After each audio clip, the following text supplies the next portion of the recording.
সুপ্রিয় দর্শক বন্ধুরা, আসসালামু আলাইকুম। সবাই কেমন আছেন? আশা করছি যে যেখানে আছেন অনেক ভালো আছেন।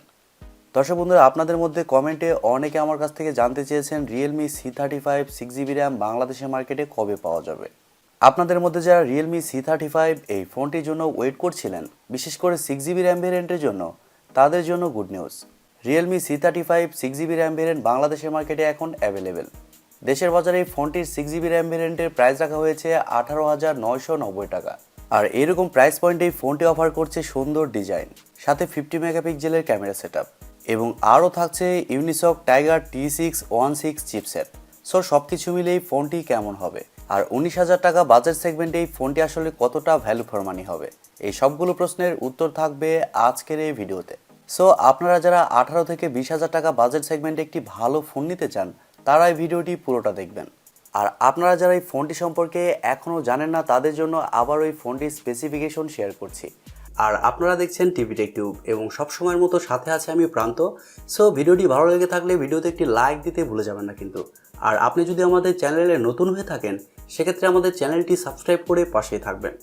প্রথমে যদি এই ফোনটির ডিজাইন এবং বিল্ড কোয়ালিটি নিয়ে কথা বলি, তাহলে এই ফোনটির ব্যাক সাইডে এবং ফ্রেমে থাকছে প্লাস্টিক।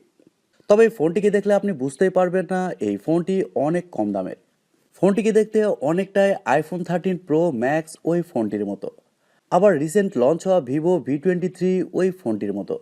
ফোনটিকে যদি সাইড থেকে দেখেন, সেক্ষেত্রে বলতেই হবে এই ফোনটি হচ্ছে আইফোন। ফোনটিকে খুব বেশি স্লিম বলা ঠিক হবে না, কিন্তু লাইট ওয়েট বলা যেতে পারে, কারণ এই ফোনটির থিকনেস করা হয়েছে 8.1 মিলিমিটার এবং ওজন করা হয়েছে 189 গ্রাম।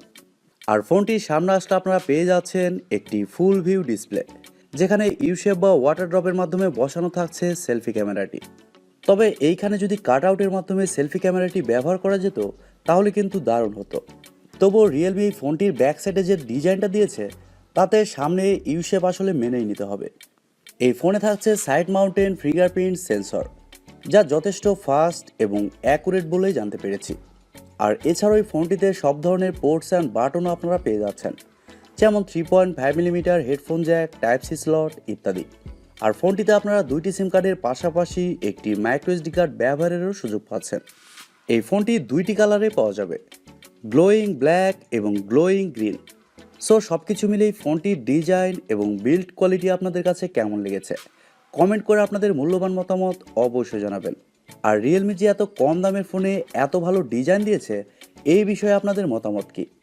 রিয়েলমি মনে হয় ধীরে ধীরে ভিভোর পথে হাঁটা ধরেছে, কারণ ভিভো কিন্তু এন্ট্রি লেভেল বাজেট সেগমেন্টের ফোনগুলোতে ডিজাইনের দিকে বেশি ফোকাস করে। এবারে যদি এই ফোনটির ডিসপ্লে নিয়ে কথা বলি, তাহলে এই ফোনে থাকছে 6.6 ইঞ্চির একটি IPS LCD প্যানেল।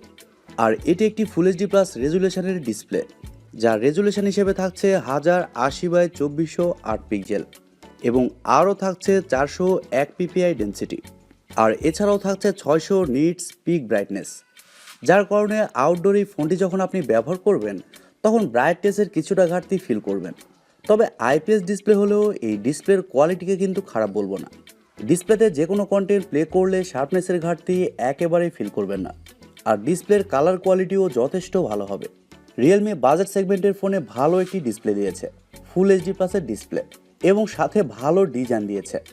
এবার যদি ফোনটির সফটওয়্যার এবং পারফরমেন্স নিয়ে কথা বলি, তাহলে এই ফোনে থাকছে অ্যান্ড্রয়েড 11, যার ব্যাকএন্ডে থাকছে রিয়েলমি UI 2.0।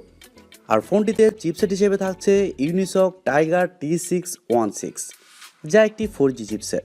আর এই চিপসেটটি মূলত 12 ন্যানোমিটার আর্কিটেকচারে তৈরি করা একটি Octa-core প্রসেসর, এবং জিপিইউ হিসেবে থাকছে Mali G57 MP1। Unisoc Tiger T616 এই চিপসেটটা যে একেবারে পাওয়ারফুল এরকমটা বলবো না, তবে একেবারেও খারাপ বলবো না। এই ফোনটিতে এন্ট্রি লেভেলের গেমসগুলো আপনারা খুব ভালোভাবে খেলতে পারবেন। তবে হাই গ্রাফিক্সের গেমগুলো এই ফোনটিতে খেলতে গেলে ল্যাগ বা ফ্রেম ড্রপ অবশ্যই ফিল করবেন, কিন্তু মাল্টিটাস্কিং বা অন্যান্য কাজ এই ফোনটিতে খুব সহজে করতে পারবেন। যেহেতু এই ফোনটি একটি বাজেট ফোন, সেক্ষেত্রে এই চিপসেটে আমাদের খুশি থাকতে হবে, কারণ এই ফোনটিতে মূলত ডিজাইনের দিকেই বেশি ফোকাস দেওয়া হয়েছে। আর এর কারণেই বলেছি রিয়েলমি এবার ভিভোর পথে হাঁটা দিয়েছে। এবার যদি এই ফোনটির ক্যামেরা নিয়ে কথা বলি, তাহলে এই ফোনটির ব্যাক সাইডে থাকছে 3টি ক্যামেরা, যার মেন সেন্সর হিসেবে থাকছে 50 মেগাপিক্সেলের একটি ওয়াইড সেন্সর, যা 1.8 অ্যাপারচার এবং সেকেন্ডে থাকছে 2 মেগাপিক্সেলের একটি ম্যাক্রো, আর সবার শেষে থাকছে 2 মেগাপিক্সেলের একটি ডেপথ সেন্সর। তবে আমার মনে হয় 2 মেগাপিক্সেলের মতো এখানে ক্যামেরা সেটআপ না দিয়ে মিনিমাম 8 মেগাপিক্সেলের একটি আলট্রা ওয়াইড সেন্সর দিলে আরও বেটার হতো। রিয়েলমির এই বিষয়গুলোতে নজর দেওয়া প্রয়োজন। ফোনটির ব্যাক ক্যামেরার ফিচার হিসেবে থাকছে এলইডি ফ্ল্যাশ, এইচডিআর, প্যানোরামা। আর ব্যাক ক্যামেরা দিয়ে আপনারা সর্বোচ্চ 1080p-তে 30 fps-এ শ্যুট করতে পারছেন। আর ফোনটির সামনে আসলে আপনারা পেয়ে যাচ্ছেন 8 মেগাপিক্সেলের একটি সেলফি ক্যামেরা, যা 2.0 অ্যাপারচার। তবে স্যাডলি এই ফোনটির সেলফি ক্যামেরা দিয়ে আপনারা শুধুমাত্র 720p-তে 30 fps-এ শ্যুট করতে পারছেন। সেলফিতে কিন্তু 1080p-তে শ্যুট করার অপশনটা থাকছে না। আর ফটো কোয়ালিটির কথা বলতে গেলে এই ফোনটির ব্যাক ক্যামেরার মেন সেন্সরের ফটো কোয়ালিটি খুবই ভালো হবে। আর বাকি দুইটি সেন্সরের ফটো কোয়ালিটির কথা বাদই দিলাম। ধরে রাখুন এই ফোনটির ব্যাক সাইডে একটি সেন্সরই ব্যবহার করা হয়েছে। ফোনটির ব্যাটারি এবং চার্জার নিয়ে যদি কথা বলি, তাহলে এই ফোনে থাকছে 5000 mAh-এর একটি ব্যাটারি। আর ফোনটিকে চার্জ করার জন্য থাকছে 18 ওয়াটের একটি চার্জার। আর আপনি যদি নর্মাল ইউজার হন, সেক্ষেত্রে এই ফোনটি আপনি একদিন খুব ভালোভাবে চালাতে পারবেন। তবে আপনি যদি হেভি ইউজার হন, সেক্ষেত্রে এই ফোনটি আপনি হয়তোবা একদিন খুব ভালোভাবে চালাতে নাও পারতে পারেন। বাংলাদেশের মার্কেটে এই ফোনটি এখন দুইটি ভেরিয়েন্টে পাওয়া যাচ্ছে, 4GB র্যাম, 128GB রম এবং 6GB র্যাম, 128GB রম। এবারে কথা হচ্ছে এরকম প্রাইস পয়েন্টে এই ফোনটি আসলে কতটুকু বেটার হবে। দর্শক বন্ধুরা, এই ফোনটির প্রাইস রাখা হয়েছে 18,990 টাকা বা 19,000 টাকা। আর 19,000 টাকা বাজেট সেগমেন্টে এই ফোনটি যা অফার করছে, তাকে ভ্যালু ফর মানি ডিভাইস বলা একেবারে ঠিক হবে না। তবে আমি মানছি এই ফোনটির ডিজাইন খুবই সুন্দর করা হয়েছে। আপনারা আরও 2-3 হাজার টাকা বাড়িয়ে Realme 9 Pro 5G ওই ফোনটির দিকেও কিন্তু যেতে পারেন। আর তাছাড়া Realme 9 4G ওই ফোনটির দিকেও যেতে পারেন। আমার মনে হয় এই ফোনটি থেকে Realme 9 অথবা Realme 9 Pro ওই দুইটি ফোন আপনাদের জন্য বেটার হবে। আশা করি আমার প্রত্যেকটা কথা আপনারা খুব ভালোভাবে বুঝতে পেরেছেন।